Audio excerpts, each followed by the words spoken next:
시편 54편을 교독하겠습니다. 하나님이여, 주의 이름으로 나를 구원하시고 주의 힘으로 나를 변화하소서.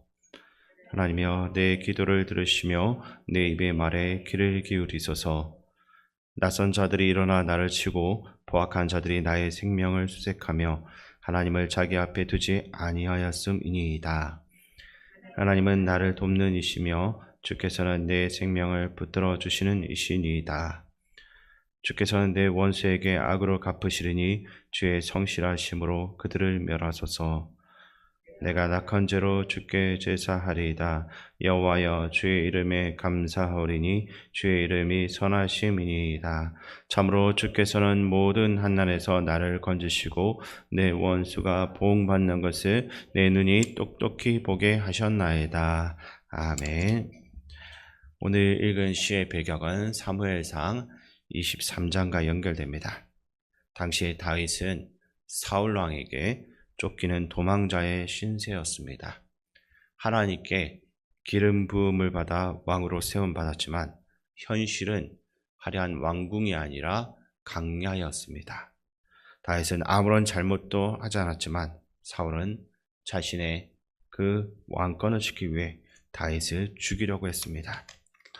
근데 더욱더 마음 아프게 한 것은 다윗을 위험에 빠뜨린 사람들이 가장 가까운 사람들이었다라는 사실입니다. 오늘 본문에 나오는 10사람들은 유다 지파에 속한 사람들입니다. 다윗 역시 같은 유다 지파입니다. 같은 민족이고 같은 지파이며 어쩌면 가족과 같은 관계라고 할 수 있는 사람들입니다. 그런데 이 사람들이 다윗을 보호해 준 것이 아니라 사울을 찾아가 이렇게 말합니다. 다윗이 우리 가운데 숨어 있습니다. 그가 어디에 있는지 우리가 다 알려주겠습니다.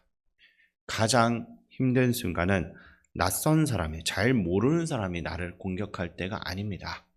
믿었던 사람이 나를 배신하고 나의 약점을 이용할 때입니다. 함께한다라고 생각했던 사람이 오히려 나를 넘어뜨리려고 할 때 사람의 마음은 가장 깊은 상처를 받고 무너지게 됩니다. 다윗은 바로 그런 상황 한가운데 있습니다. 이때 다윗은 사람을 찾아가 자신의 억울함을 풀려고 하지 않았습니다. 10사람들을 찾아가 따지도 않았던 것입니다. 대신에 그는 하나님께 나아갔습니다. 1절과 2절 말씀 보면 이렇게 기도하고 있는데 제가 그 말씀 읽어드리겠습니다.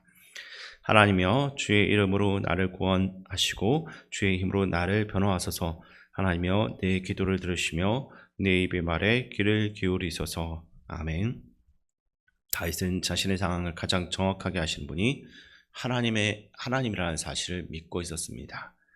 사람들은 우리의 겉모습만 보면서 삶의 아주 단편적인 부분만 봅니다. 때로는 다른 사람의 말만 듣고 판단한 것입니다. 그러나 하나님은 우리의 마음과 생각과 모든 형편을 잘 알고 계십니다. 그래서 다윗은 하나님, 나의 억울함을 알아주시고 나의 마음을 좀 살펴주십시오. 하나님께서 저에게 오셔서 판단해 주십시오 라고 기도한 겁니다. 우리 인생에도 이러한 순간이 찾아올 때가 있지 않겠습니까? 나는 정말 진심으로 됐는데 상대방이 나를 오해할 때가 있습니다. 나는 정말로 선한 마음으로 행동했는데 오히려 내가 비판을 받고 비난을 받을 때가 있습니다.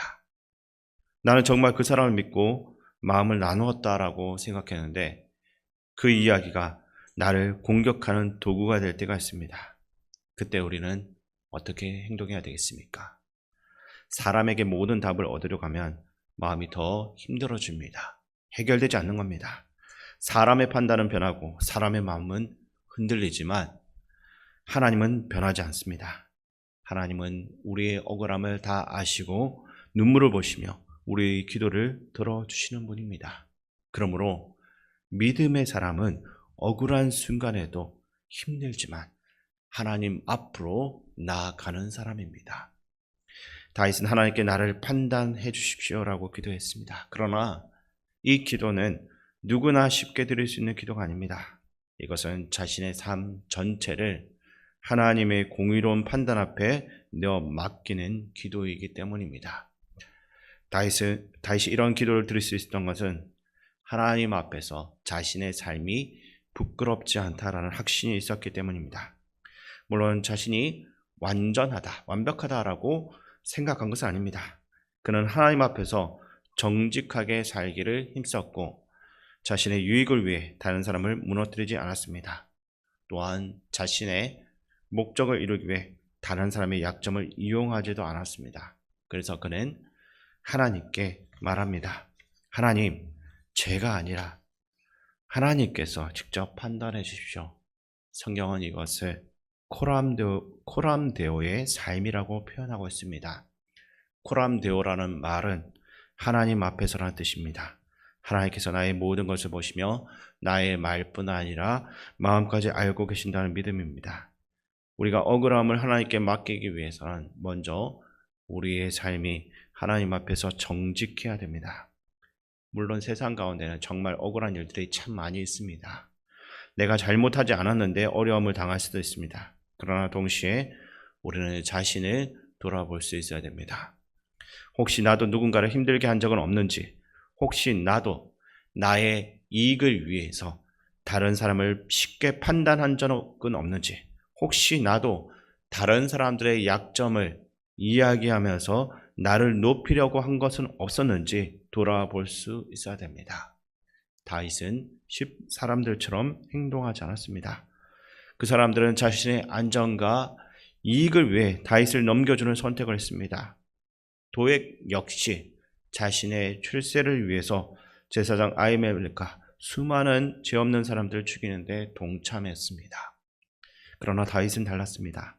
자신의 유익보다 하나님 앞에 바르게 살아가는 그 어려운 길을 선택했습니다. 그래서 하나님께 자신의 억울함을 맡길 수 있었던 것이죠.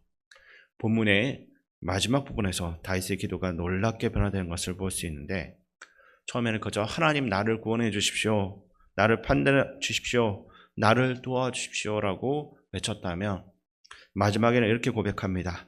6절 말씀을 우리 함께 읽어보겠습니다. 내가 낙헌제로 주께 제사하리다. 여호와여, 주의 이름에 감사하오리니 주의 이름이 선하심이니이다. 아멘. 여기서 낙헌제는 하나님께 자발적으로 드리는 감사의 제사입니다. 다윗은 아직 문제가 완전히 해결된 것은 아닙니다. 사울의 위협이 끝난 것이 아니란 겁니다. 그런데 그는 이미 하나님께 감사하고 있습니다. 왜 그렇게 하고 있습니까? 하나님께서 자신의 상황보다 크신 분이라는 것을 분명하게 믿고 있었기 때문입니다. 우리는 보통 문제가 해결될 때 그때만 감사하려고 합니다. 물론 그런 감사도 필요합니다. 하나님께 도와주셨는데 가만히 있으면 그렇게 안 되는 것이죠. 그러나 성숙한 믿음은 내 문제가 해결된 그 상황 때문에 감사하는 것이 아니라 하나님 때문에, 하나님과 함께하는 그 사실만으로도 감사한다는 것입니다. 생명을 주신 것에 감사하며 오늘 하루를 살아가게 하신 것도 감사한 것입니다. 어려움 속에서 나를 붙들어 주신 것에 감사합니다. 다윗은 자신의 그 어려움 가운데서도 하나님의 선하심을 바라보며 감사함을 놓지 않았습니다. 오늘 말씀은 우리에게 세 가지 믿음의 모습을 가르쳐 줍니다. 먼저 억울한 순간에도 사람보다 하나님께 나아가는 믿음입니다. 두 번째로 하나님 앞에서 부끄럽지 않은 삶을 살아가는 믿음. 세 번째로 모든 상황 가운데서도 감사의 자리를 놓지 않는 믿음입니다.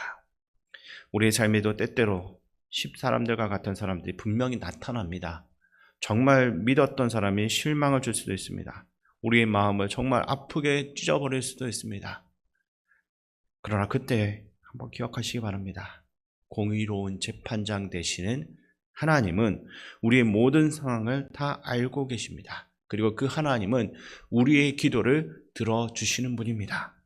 그러므로 사람 때문에 무너지지 말고 그 순간에, 내가 무너지려고 하는 그 순간에 하나님을 바라보셔야 됩니다. 그리고 우리의 기도가 하나님 이것을 제발 해결해 주십시오, 여기에서만 멈추지 말고 하나님 지금까지 베풀어 주신 하나님의 은혜에 감사합니다. 이러한 감사의 기도를 한번 나아가시기 바랍니다. 오늘도 하나님 앞에 정직하게 살아가며 억울한 순간에도 하나님을 의지하고 마지막에는 감사로 하나님께 나아가는 우리 믿음의 성도들이 될 수 있기를 주님의 이름으로 축원드립니다. 사랑의 하나님 아버지, 정말 억울하고 힘든 순간에도 사람을 바라보기보다 하나님께 나아가는 믿음을 주시옵소서. 우리 삶을 살피시는 공의로운 하나님 앞에서 정직하게 살아가게 하시고 다른 사람을 판단하거나 상처 주는 말과 행동을 버릴 수 있게 하여 주시옵소서. 또한 우리의 기도가 강구에만 머물지 않고 지금까지 베풀어 주신 은혜를 기억하며 감사하는 고백이 되게 하여 주시옵소서. 오늘도 모든 상황을 하나님께 맡기며 믿음으로 살아가는 저희가 되게 하여 주시옵소서. 예수님의 이름으로 기도드립니다. 아멘.